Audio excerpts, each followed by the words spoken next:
stay tuned for our next interesting feature on Spotlight.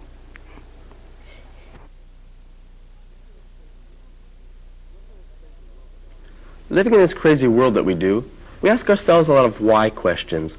Like, why does a push broom always work better when you pull it? And why is the large pack called the fun pack? The more the merrier? Why is a rabbit's foot lucky? The rabbit had 4 and they didn't do him any good. And why is it that children are the only ones who can open child-proof containers? And why is the department in charge of everything outside called the Department of the Interior? And if an orange is an orange, why isn't a banana called a yellow, or an apple called a red? Why do wrong numbers always come at 3 in the morning? Why do girls always call when I'm not home and don't leave the numbers?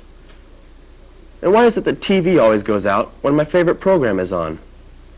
Why is toilet paper called bathroom tissue? And why is it that Mom always sets the broccoli next to me at dinner time? And why is it that when you open a cereal box from the bottom to get to the prize, it's always on the top? If you have any answers for these questions, send them to me, Answers for Randy, at 700 West 18th Street.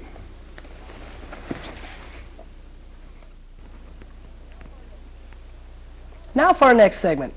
Our Spotlight reporter, Shai Peterson, talks to a young man who's striking gold in the woodcraft business. Hi, this is Shai Peterson, and I'm here with Joe Silva, one of the 4 gold medal winners in the VICA competition. Tell me, Joe, just what is the VICA competition? It's a competition sponsored by the industries to give young people of today an incentive to get better at what they do, such as carpentry, cabinet making, welding, and electronics. And just what did you do to get your gold medal? We had to build a carpenter's workbench, which was 18 inches high by 24 inches wide, and the judges watched us, and they judged us on the way we used the machines, the type of a product we put out in the time they gave us, and our overall appearance. And just how did you get into woodcraft?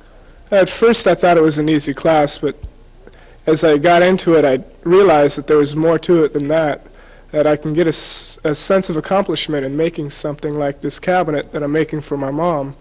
And also making something like this, it would cost her $1,000 to buy it in a store, and I can make it for $200. And do you plan to keep woodcraft as a hobby or go into it professionally? I'd like to go into it professionally. It all depends on the demand for it. Well, thank you, Joe, for your time. This has been Shai Peterson with Joe Silva at Antioch High School in the Wood Shop.